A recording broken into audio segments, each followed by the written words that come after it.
Call to order the Centerville School Board meeting for Monday, August 27th. Please call the roll. Mr. Dahl.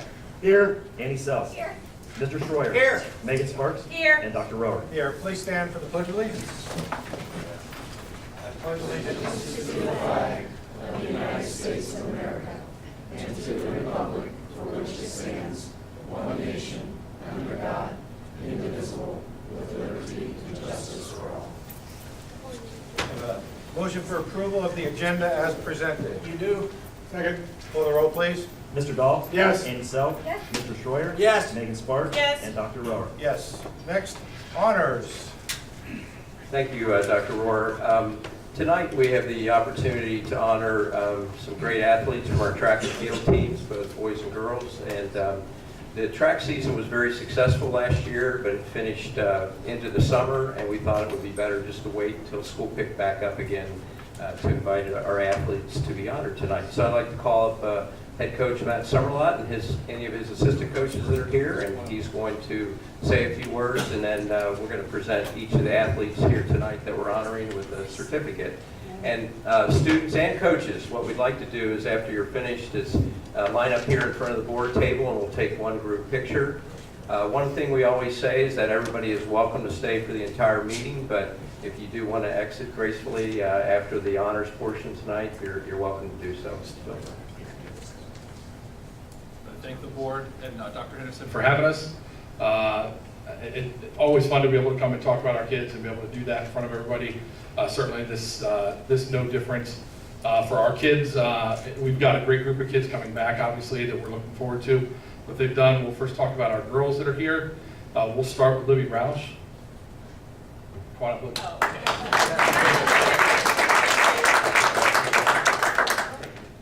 Libby. Libby was in the discus throw. She was 6th place in the weight throw indoors, earning all-state honors, and then 10th place in the discus throw this year, and then was 9th place at New Balance Nationals. In the discus also was our top hammer thrower, and moved into the top 5 board this year. He was one of the top recruits in the state of Ohio. Also a volleyball player, 2-year varsity letter winner in that as well. So just a new true testament to a lot of our athletic kids that do more than one sport, and a great student and in general, but just we're looking forward to a big season and a great year this year. Next is Grace Kilroy. Grace is a senior this year. She was 8th place at the 1600 meters. Was kind of the hard luck spot last year as a sophomore, where she had raced and was right on that cusp and ran under 5 minutes and battled all year with just a desire to be able to go to the state meet, and I think that propelled her to be able to do that and climb up that podium, and just absolute pure joy when she did that. Just a tremendous race, dropping seconds off of her lifetime best. She's one of the top recruits in the state of Ohio this year, 4 times All-State in her career, and just really, really excited just what she's done. In fact, she's going to got a couple of visits lined up to the University of Baylor, coming up soon, and University of Missouri, among other schools. So just a great representative, and also All-State in cross country and part of our cross country program as well. So great. Emma Booker is our 3rd young lady who's here tonight. Emma finished 8th at the indoor state meet and 2nd at the outdoor state meet in the 1600 meter run. Ran the most times under 5 minutes in school history this year as a freshman, and also was all-state in cross-country season, making her, I believe, the only athlete to ever be 3-time all-state in a freshman season at Centerville High School, which is a long time. I know for women's sports it's 41 years. And so just a tremendous effort to her. Tenacious racer, holds the 9th grade record both indoors and outdoors, top 5. I think she's number 2 all-time outdoors. And also was the champion in the New Balance Nationals in the freshman mile. Just a tremendous racer, very hungry to be able to compete. Kicked off her cross-country season tremendous this year. And just, I think that one of the things, you watch kids at a young age have that kind of success, and what she'll continue to do, I think will really just, I think, impress us, because of the fact she's one of those kids that hates to lose probably more than she enjoys winning. And I think when you do that, then the sky's the limit for that. So our 4th and final young lady, who is actually at Ohio State right now, is Kennedy Coker. Kennedy was 9th in the 300 hurdles. Kennedy was the indoor state champion in the triple jump, and is running at Ohio State University, where she will be triple jumping this year and running the long hurdles. So she says the top pretty high.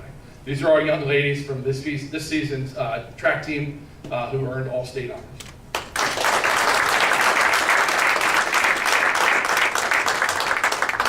I forgot. We'll talk about our boys here.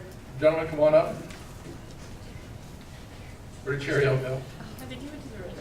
Make it an entrance. Back in. Okay. We'll talk about. We have 4 seniors who aren't here right now. Andrew Craig is at Ohio State. Matt Merlinger is at the University of Cedarville. Jack Welsh at the University of Dayton, and Colin Jason is at Tiffin University. Colin and Matt are both running track in college at Cedarville and Tiffin. Matt was an individual qualifier in the 1600 meters, but also was on our 4x8 relay and 4x4 relay team that both earned all state honors. Andrew qualified in the 800 meters, in addition to the 4x4 and 4x8 relay. Jack was on the 4x8 relay, and then Colin was tied for 3rd place in the pole vault, and it was instrumental in points as far as what he did. We'll later go on at New Balance Nationals and place just out of All-American status, but set our school record at 15 feet 9.5 inches. So we want to recognize those 4 young men for what they did. Our young men who are here tonight, Ben Burkett. Ben, come on up.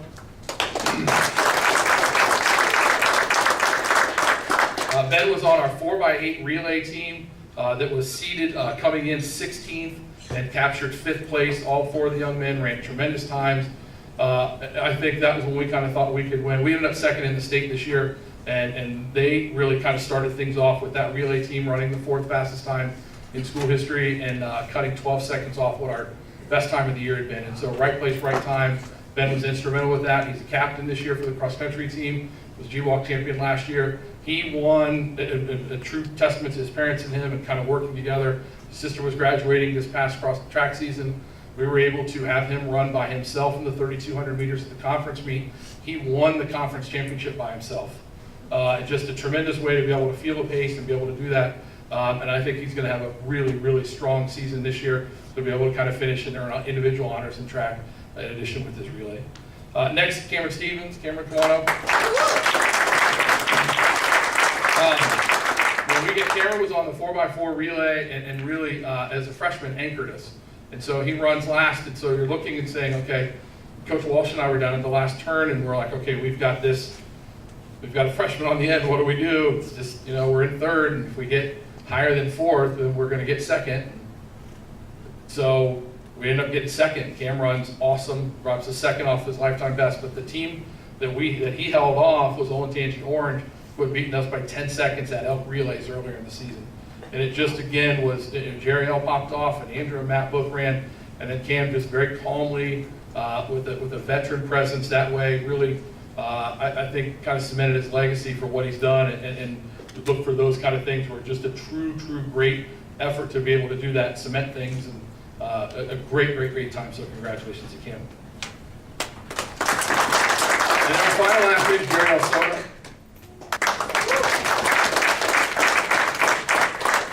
There are a lot of things we could say about Gary L. We will talk about a lot of the good. There's really not a lot of bad stuff. I will say, right now would be considered maybe our most decorated track and field athlete on the men's side in school history. State champion indoors in the pole vault, the 400 meters, and was 3rd place in the long jump. He set, I think you hold 6 school records indoors, maybe 7, going into a senior year, and then holds the school record in the indoor pole vault. Outdoors, won the pole vault and the long jump at the same time. They both started at noon, so he went from event to event, back and forth, and broke the school record, 24 feet 2.5 inches on his last jump to take the win, and then went back over after passing 2 bars in the pole vault, and went 15 feet 6 inches to win it, and then had really good attempts at 16 feet that probably in a normal day would have made. He then anchored the 4x4, led off the 4x4 relay and ran a 48 some change split to really get us in charge of the race, and just did a tremendous job. But his presence, as far as his maturation of what he's done, he developed into our true leader, I think, where the kids really responded in the sprint group, and to be able to do it. When you're that good, there's expectations on you to be able to do that, and he delivered time and time again in such a clutch fashion. But I think the kids fed off of him, and it's tough when you're a freshman. He's been varsity, all 4 years. He's been able to do it, but you watched what he's done. He went on to New Balance Nationals this summer, where he broke the existing meet record in the decathlon, got 2nd place with 7,025 points, breaking our school record. making him the #1 junior decathlete in the United States. He represented his native Puerto Rico at the Pan American Games Cup, where he won first place and broke our school record again with the best meet time, or best meet performance by a high school athlete with the international implements.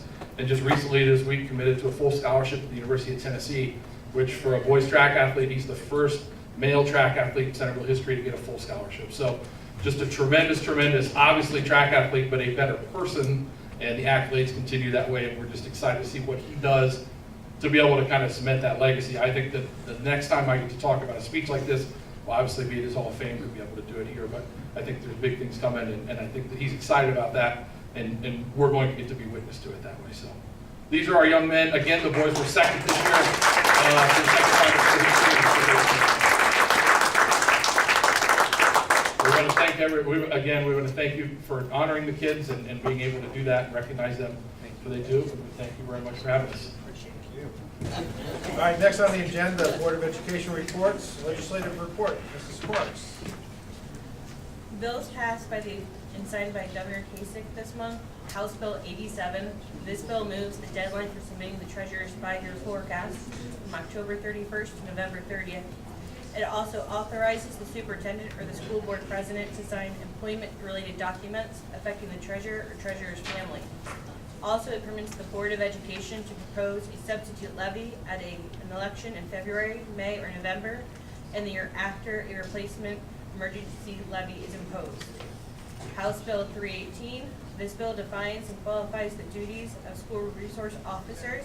It also prohibits suspensions and expulsions in grades K through 3, except for offenses that threaten the health and safety of others. This will begin in the 2021-2022 school year. Finally, schools that serve students in the K-3 will be required to implement positive behavioral intervention and support, PBIS frameworks, or social and emotional learning initiatives.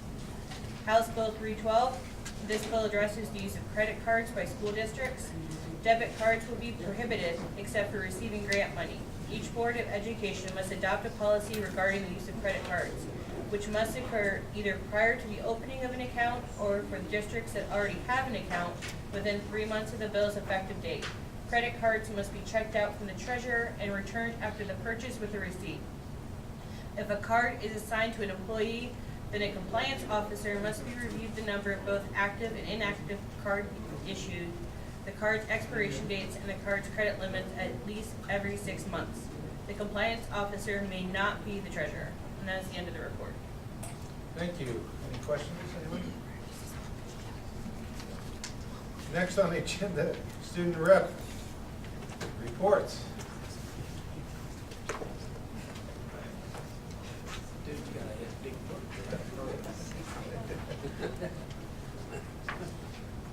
Hello everyone, my name is Julia Lokai. I don't know if that's on.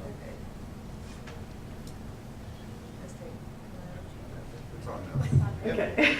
Hello, I'm Julia Lokai. I'm a senior, and we are the student representatives for the Board of Education. Our mission is to work with the board and getting students involved in the government, to give them a voice at a higher level, and to implement change on issues that are most important to students. One of the main things that we wanted to do is spread the word on who we are and our mission. So to do that, we spoke at the new student orientation, the freshman orientation, and the parent night for freshmen. And I'm going to let the rest of the guys talk about some of the things that we have done so far. Hi, my name is Ben Thomas. I'm also a senior like Julia. So some of the more specific things we're planning this fall and into the spring are our candy and comment sessions, which are the main way that we hear direct feedback from the student body and get ideas for pushes we want to make and initiatives we want to take. And something else we're looking into, especially this fall coming into the election, is voter registration. We're planning, I think, 2 sessions in the back of Central for in-person registration. So besides that, more recently, we actually on Friday did a school-wide canning comments, which Jacob's going to talk more about. I'm Jacob Myers, and I'm a junior this year. So Friday, we completed a daunting task of having everyone in the entire school do Canadian comments. So this stack and binder full of comments from the students, we will read through and take suggestions from, and we will write the comments back to the students. We'll also go through these with Mr. Carroll, so we have an approved message too. So that's one way we want to get our ideas, and not just our ideas personally, but all the students' ideas. So, thank you.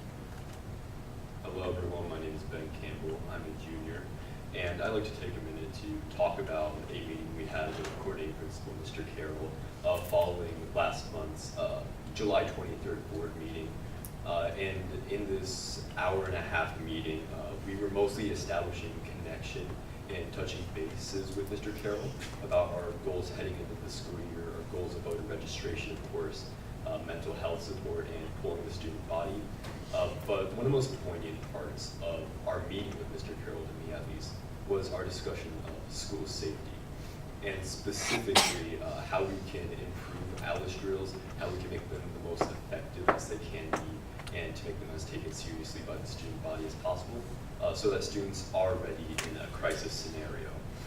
Now, after listing out all the pros and cons of what we can do to improve ALIS drills, I think me and the entire student representative team have a better idea of how we can really strike a balance between security and our convenience. So heading into the school year, of course, school safety is going to be one of our main focuses. And furthermore, I'd like to thank CHS administration for their continued support, and I'm excited to see how much progress we can make in conjunction with the board. Do you mind just sharing the different categories that you broke up the comments into? You don't have to read it, and just share with us what you're organizing. So there's a bunch of categories that there are some main concerns about. So some of them include like clubs, mental health, some technology improvements, some building improvements, a lot of school safety comments, some breaks with the calendar year. So like some people wanted 2 hour delays back. Yes. There was a lot of comments about the air conditioning and how it's too cold. Yes. And then there was spirit days, and a lot of people want more spirit days and spirit weeks and assemblies. Basic school improvements. Class info, just like some concerns about different classes wanting to be added back and other things like that. Stack of other comments that don't apply to this. Stack of comments with multiple concerns. Dress code improvements or changes. More time between class changes, lunch suggestions, and driving/parking lot suggestions. So those are the multiple categories. Thank you, guys. Awesome. Very much. Keep up the great work. Next is hearing of the public. If there's anyone that would like to address the board on any agenda items, please come forward to the lectern, state your name, and please limit your comments to 3 minutes, and we will address those concerns through Dr. Henderson. Anyone interested? Okay, we'll move on. Superintendent's reports.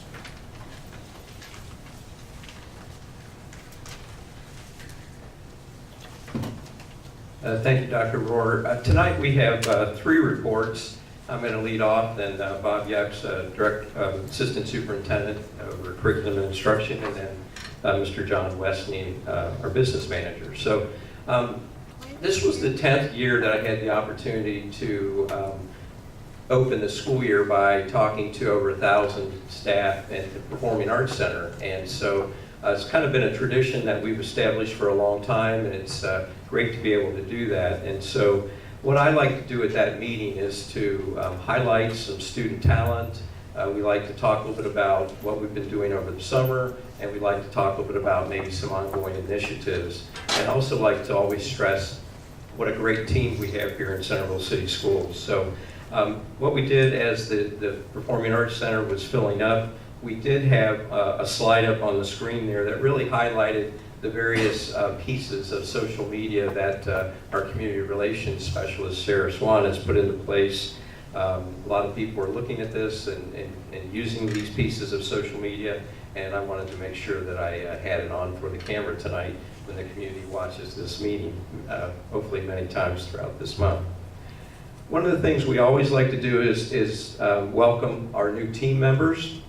And our Director of Human Resources, Dan Tarpey, was very busy over the summer. As he's reported to all of you before, over the summer, we had over 100 staff changes that included covering resignations and retirements, and also handling all the transfer requests across the district. And what we did is we ended up with over 25 new certificated staff and over 26 new support staff. Dan facilitates a very powerful new teacher induction week. We call it New Teacher Academy. And this year he did something new. He decided, and this was based on feedback from previous New Teacher Academies, that it would be nice to kind of get a tour of the district. So this is just a picture of our new certificated staff who got on a school bus and traveled throughout the school district and actually got a tour from tour guide, Dan Tarpey, of all the buildings in our district, including our transportation center. We have, I think, a unique relationship with all the groups in our district, but especially with our Classroom Teachers Association, and we're very collaborative in a lot of different ways. And so we have several committees that we operate throughout the district that are manned, or personnel are on those committees that share responsibilities between teachers and administrators. Those are things that we operate, like discussion and resolution, professional development committees, wellness, evaluation, mentor, and also staff development. And I think it really speaks to the teamwork and the sharing of responsibility and the great relationship that we have with the Classroom Teachers Association. Some of the ongoing initiatives that we're going to continue to work on and study and continue to try to bring to fruition this coming school year. We're continuing to have conversation and looking at restructuring, redistricting, which we hope will result in all-day kindergarten being implemented here within the next couple years. We also have a great plan, another shared opportunity with the City of Centerville, Washington Township, with the Park District, and also with the library, of a fiber network installation. Has the opportunity and the potential to save the district and all of our taxpayers a tremendous amount of money moving forward, but also increasing our infrastructures that we can add more technology in the district. One of the things that you heard by our student board reps is talk about school safety and mental health. We did add 3 additional South Community therapists to our district, to various schools throughout our district, and that brings us up to about 8 therapists in our district right now. So we did do that, and we're working hard with that. I think Mr. Yucks is going to talk a little bit about our partnership with UD, known as IACT, so I'll let him talk about that. Mitch has been instrumental, along with our tech team, of implementing an online fee payment over the summer that's rolled out with the start of the new school year. And then also in regards to school safety, we're working on kind of a new initiative that we're really referring to as We Support Safe Communities. And I did want to spend just a few minutes talking a little bit about that. So We Support Safe Communities is an opportunity and an idea that really comes from the concept that many students who have committed acts of violence at schools were able to access those weapons from their homes. And so again, we have a great deal of collaboration with the City of Centerville, Washington Township, the Public Library, and the Park District in our community. And what we would like to do is we would like to work together, all 5 of those entities working together to come up with a pledge, and we have all this information almost ready to go. And the pledge would be that everybody in our community would take the pledge that whether we have firearms or we don't have firearms, that we're going to work hard, if we do have firearms, to keep those safe and secure, so that only adults can access those, and we want to make sure that our communities are safe. We want to help protect our schools, churches, workplaces, and our entire community. So making this pledge to safely store firearms brings our community together. We think it will offer another solution to community and school safety. The adults that sign the pledge will receive a voucher. And if for some reason they don't have a gun safe or gun locks, we are actually going to provide gun locks free of charge at various locations throughout our community. We plan to roll this out on September the 7th. That's a Friday night. That's when the Centerville Elk football team plays the Alter Knights. Should be a huge crowd, and it's been a very collaborative effort with all 5 entities. Everybody's worked really hard.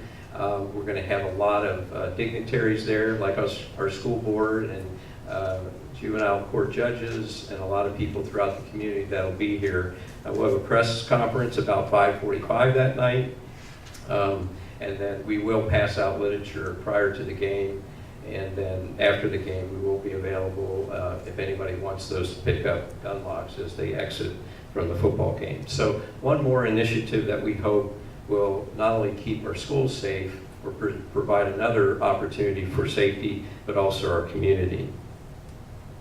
I did want to just take a minute, and as the student said, school safety is our #1 priority.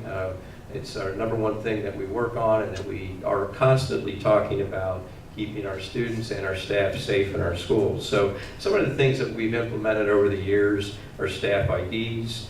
We've secured the doors, and we have buzz-in systems at all of our front doors. Anybody that comes in is asked to sign in or get a visitor's badge. We have 3 school resource officers, 2 from the city of Centerville who operate inside our school buildings that are in the city, and 1 deputy sheriff that operates in the buildings that are in the township. Security cameras throughout each building. We do have an anonymous tip line on our website, which does get used fairly frequently. It's an opportunity for anyone to share anything of a concern about school safety or student safety or anything like that anonymously. The students mentioned the ALDUS drills, and we continue, and we're compliant with all the mandates by the state and the government, but we feel like we go a little bit above and beyond that with some of the other things that we do.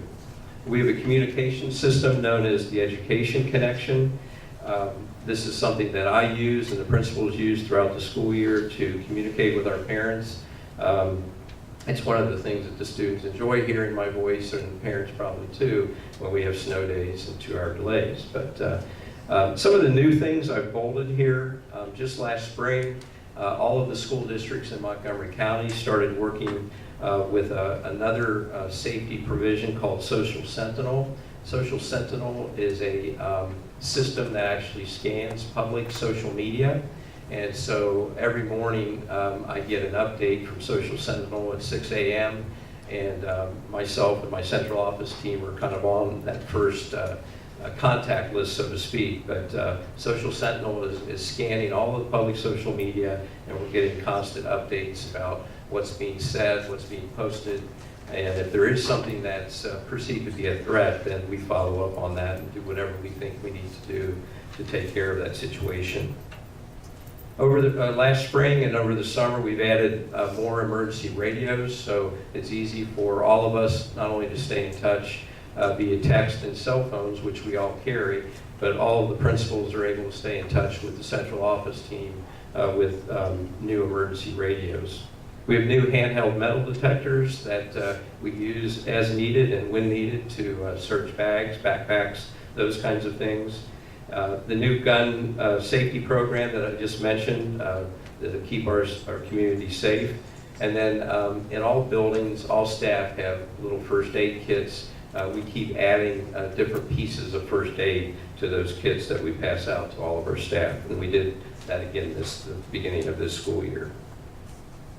So just other initiatives that we'll continue to work on. We're actually up about 130 students this year. So our enrollment is going up, although it's been a little bit of a modest increase. It is going up, and it's something that we do have to pay attention to. A couple years ago, we did an enrollment study that proved that we weren't going to gain too many students, but there is a lot of construction going on right now in our community, and we'll be watching that. Sustainability is something we're always worried about. We have a very comprehensive program across all the buildings in our district. We want to maintain those at a price point that our community and all of us can afford. So working hard to be fiscally responsible is something we'll continue to do and always do. And we'll also have to have conversation down the road about possible future levies. So all in all, it was a great meeting. I think everybody walked away with some good information and hopefully heard a good message about teamwork. One of the things then, as we left, all the staff went back to their buildings and had their respective building level meetings. And I always like to highlight the fact that we have the best staff around. They work very hard, they're very dedicated, and they are really the ones that make Centerville City Schools the excellent district that it is. 2 days later, we started school on Wednesday. We had a little bit over 8,200 students enter our buildings, and it was great. We had a very smooth start again. Our buses ran just very well. A real credit to our transportation staff. Our principals were ready, our staff were ready, our buildings were ready, and Bob's going to talk a little bit about some curriculum initiatives that are going on, and then John will follow with some of the projects that we finished over the summer. So it was a great start to the 2018-19 school year, and we're looking forward to that year continuing that way. So, questions? The gun blocks, can you tell the community where they're coming from and who's paying for those? Right now, we've been able to get donations, so nobody is paying for those right now. In fact, I'm going back out this week and soliciting more. We have about 300 of them right now. But if we do have to buy those, I have some opportunities to go to look at some grants that are available. We'll be working through that process, and also going to some of the service clubs in our community as well. So there are going to be a little bit of cost with some of the printing that we're doing of the materials and things like that, but we hope to recoup that with donations and things like that. So, Any other questions? Okay. Thank you.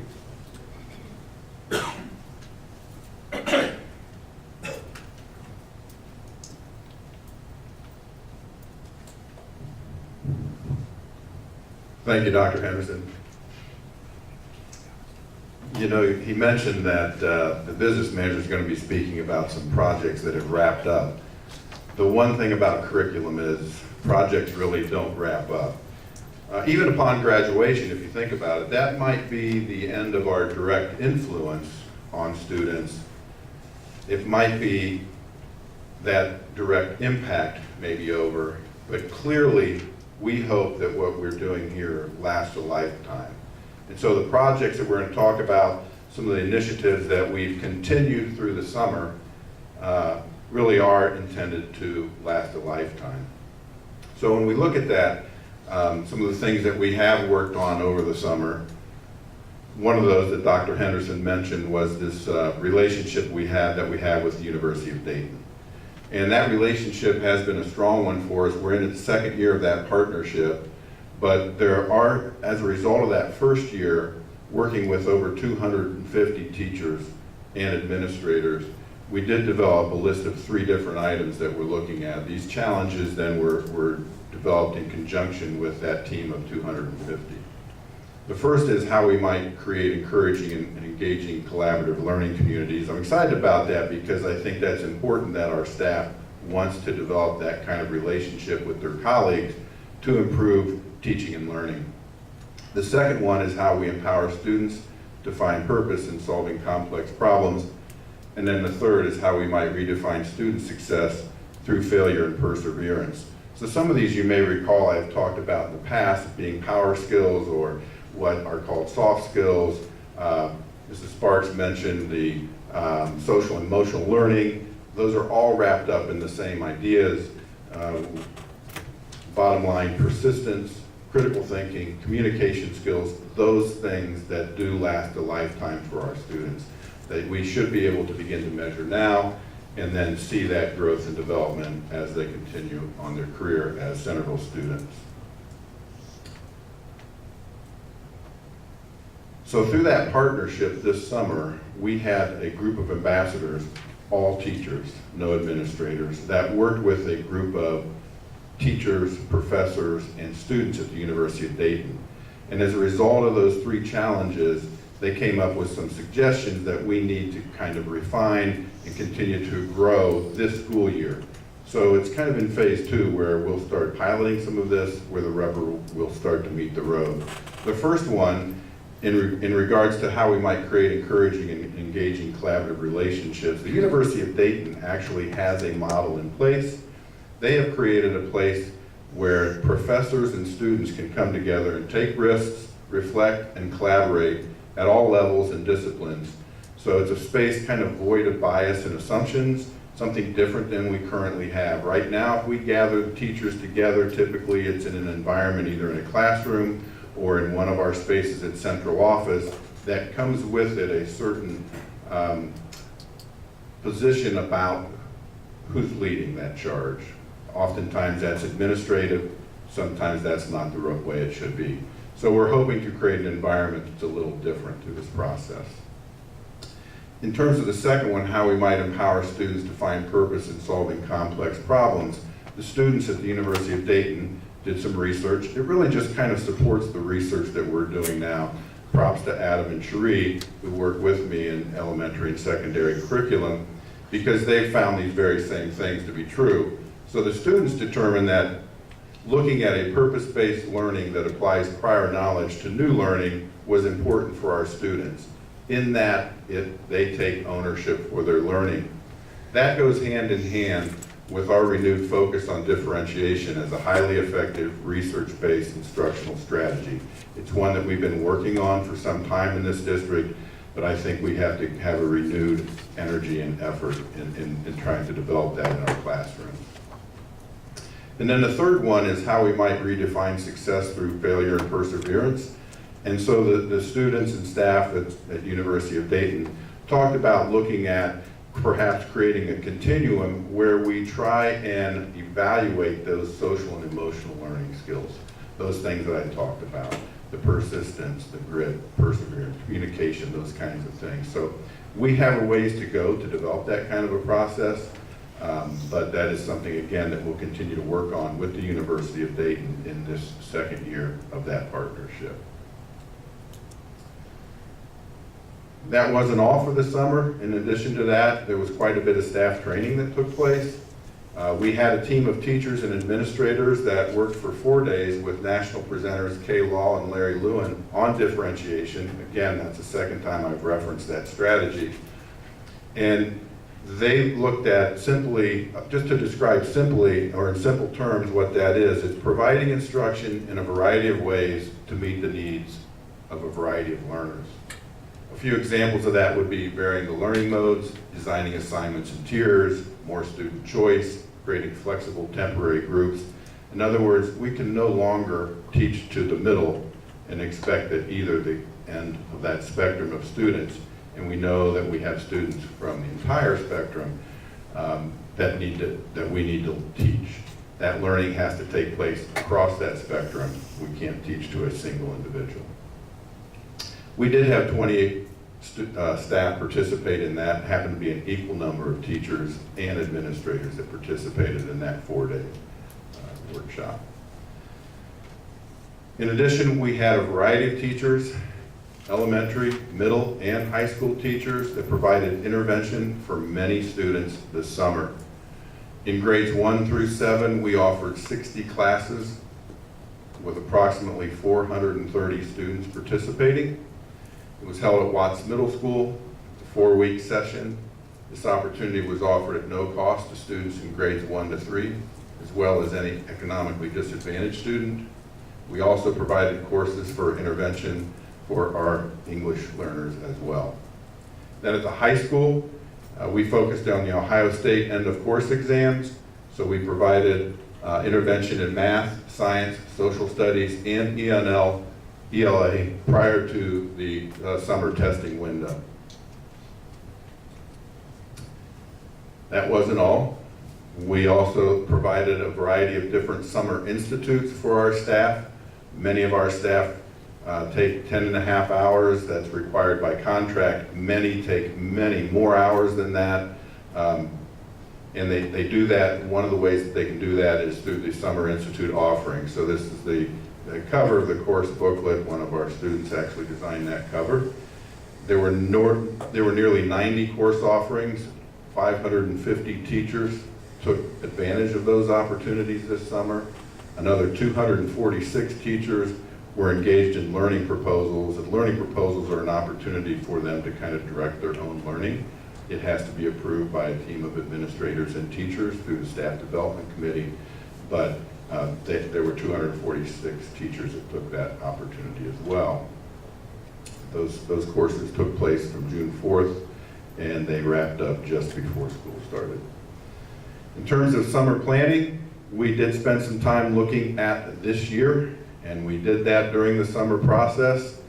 We looked at curriculum ourselves, and we asked our teachers and our principals to understand the impact they have on every student. And that is something that I think is important for us to realize, that we as teachers, we as administrators, even the Board of Education, we all have an impact on student learning. Whatever our impact is, that's where we have to focus as individuals. We have to analyze our data. For me, as the director, it's my obligation to analyze that data at a district level and to begin to evaluate that. For a teacher in the classroom, they should be looking at the data from their classroom to make decisions about teaching and learning. We also spent some time looking at the needs of our at-risk population, evaluating that to make decisions where we can better serve them than we are currently. We have room to grow there. We also ask ourselves, what does the research suggest for our teachers, staff, and administration? I mentioned the name of John Hattie at our work session. That is one of the focuses that we have this school year, and it ties right back to the University of Dayton process. And we need to ask ourselves, how do I differentiate for my students? Again, that's looking back at the University of Dayton process. That is something that we have some students that are some teachers are tremendous at doing. We need to allow that collaboration with those teachers that need more improvement in that area and provide that opportunity to collaborate. And then finally, we know that colleges, business, and industry are looking for capable high school graduates who can use those social and emotional learning skills that I talked about earlier. These entities, colleges, business, and industry, they're not looking for a student's performance on a state test. They're looking for clear predictors of success, and we know that those are in those social and emotional learning. Those skills, I call them power skills because it gives those students power over their own future. Two last things. One, I just did want to mention, it's really not part of the summer process, although the intervention that we focused on this summer certainly had a great impact on this. It is our objective to make sure that no student is retained as a result of the state's third grade guarantee, but we do have 4 students that we're still looking at that have not met that score. That's 4 students out of 541. One of those 4 students was not our student last year. And again, I'll say it, I've said this before, when we have our students over time, we'll be successful. We need them to be in class, and we need them to be in this school district. All those students did receive literature support last year, and they'll continue to receive those services this year. This is an additional support from reading specialists each week. All 4 will have an opportunity to take the measure of academic progress in the next few weeks, and that will provide another opportunity to meet that promotion score.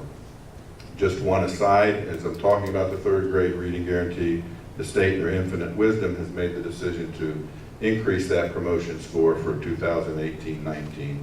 So that score is raising from a 672 to a 677. So we'll have some additional challenges with that. Lastly, in terms of graduation, I'm sure that you know that the current class of 2019, they have only 3 pathways to graduation. The class of 2018 had 5 pathways to graduation. I don't know a lot to say about that, so rather than say it myself, I'm going to say it in the words of Peggy Lehner, and I've provided the documentation in terms of where this quote came from at the bottom of the screen. Recognize the imminent threat of not knowing the graduation requirements for the current school year. Senator Peggy Lehner Chair of the Senate Education Committee, urged the Ohio Department of Education Work Group to come up with a solid, long-term recommendation that they could pair with a recommendation that the legislature could extend to the class of 2018 requirements to the class of 2019. However, she noted that this likely could not be taken up by the legislature until November, much to the chagrin of the members present. So here we are at this stage of the game without clear direction for this graduating class. So our intent is to use the 3 pathways that we have to focus on that for the students that are still at risk and move forward. If the legislature, after the November election, should decide to give us some other guidance, we'll certainly accept and take that. That concludes my report, unless there are questions for me. Thank you. Thank you.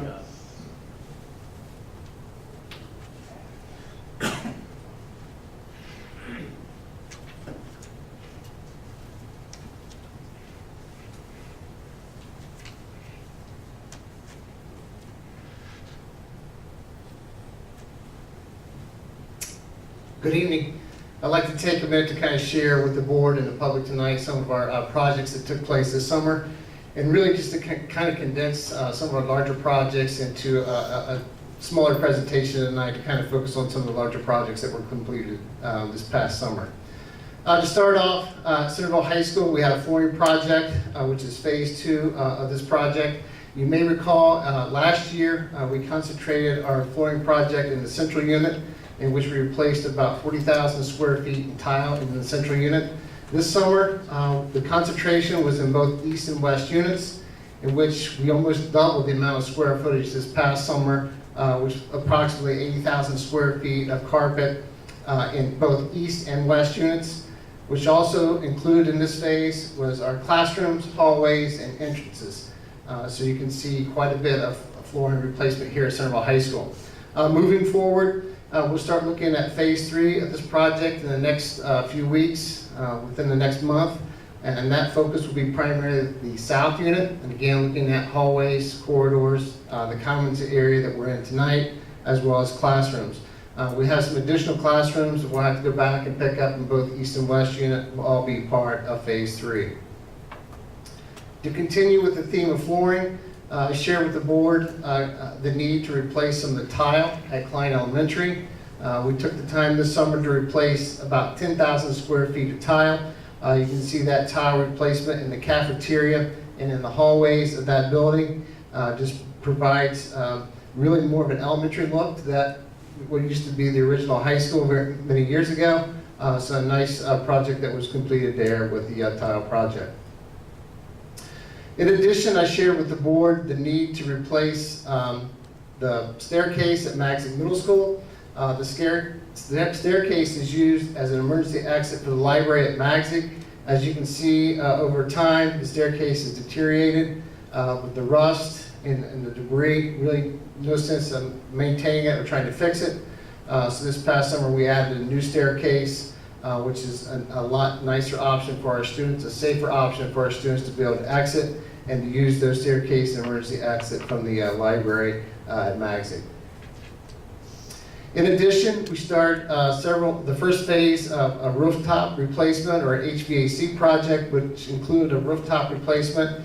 You can see in the picture here we have 2 rooftop units that are approximately 20 to 25 years old. So our purpose this summer was to replace 7 of those units. We replaced one of the units at Stingley Elementary, 4 at Weller, 1 at Driscoll, and 1 at Klein. All those units were replaced and put into service about the middle of June. So they've been working pretty much all summer and are ready, obviously, for the start of the school year. At John Holt Elementary, we had some concerns with some of the original traffic lights in that school zone off of Whip Road. As you can see from the original pictures of the school zone flashers, you can see by the height, the current flashers there in the screen are electric flashers, which are not as bright and it's hard to see, especially during the sunrise in the morning hours. So we replaced those flashers with newer LED solar panel or solar powered flashers They're a little bit lower for the drivers that drive through there. They can actually see instead of having the lights up in the middle of the road. So far, that's been a real nice addition in the Weller school zone. I'm sorry, John Hole school zone. And then finally, the playground turf project at both Primary Village North and Primary Village South. I share with the board the need to replace the poured-in-place surface. You can see some of the original pictures from the project. Some of that material is deteriorating, cracking, and really hardening up and not really being safe for our kids to play on. So this summer we took the time to put in new turf. And so you can kind of see that turf on the first day of school our students were able to use. The turf is very similar to some of our athletic fields that we have turf surfaces. The difference is we have a pad foam versus some of the rubber pellets that really provides that softness or that cushion for students in case they might fall, near a swing set. So again, just a nice upgrade to our playgrounds, and just really one of the many projects that took place this summer. As always, it's been a really busy summer for the maintenance team and the business office, so I'd like to thank our maintenance guys and Mark Dom, who's here tonight, for his help and work. A lot of moving of furniture and things, getting things in place, a lot of projects that have to be done. I know Bob kind of talked about projects that are kind of ongoing. Well, I think for the business office, the list of projects never ends. So now we kind of finish these projects, we're now looking for more projects that need to be completed as we move forward. That concludes my presentation, unless there's any questions from the board. Thank you very much. Thank you. Next, treasurer's report.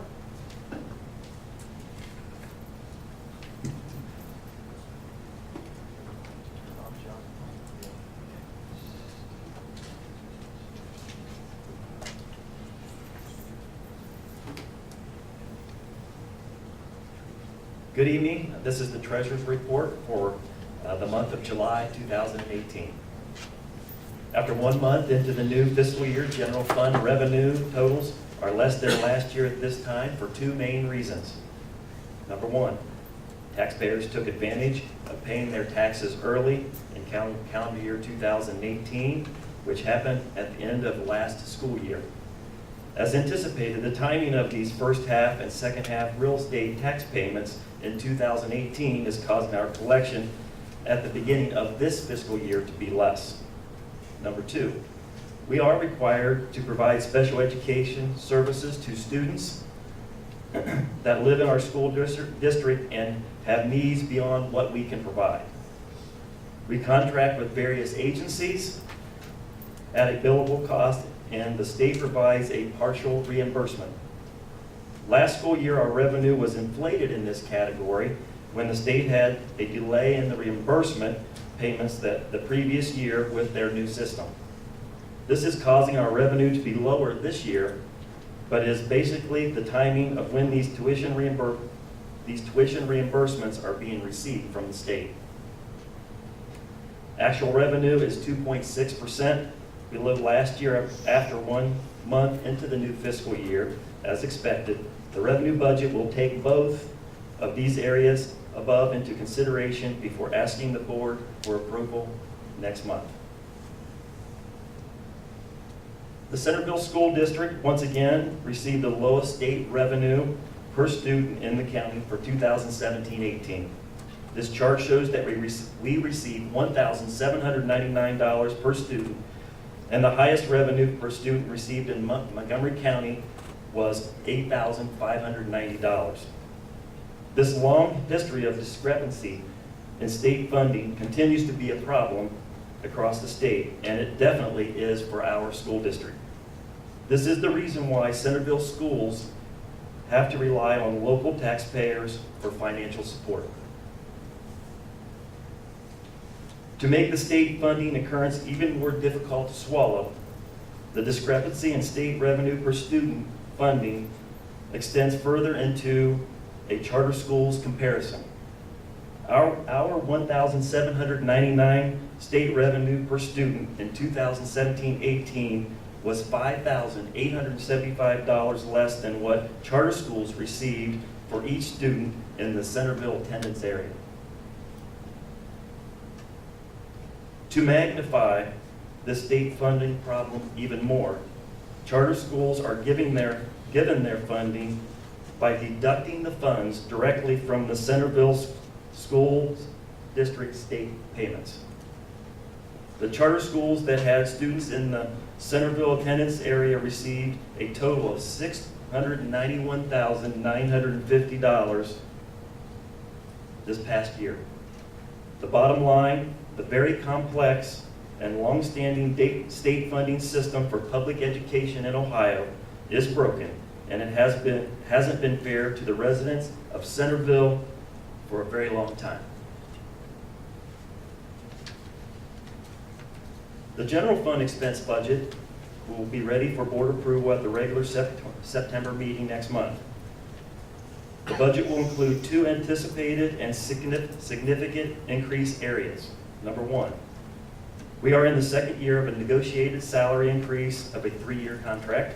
And number two, the additional cost of claims in our self-funded medical insurance program in 2018 will cause an increase to the premiums beginning January 1, 2019.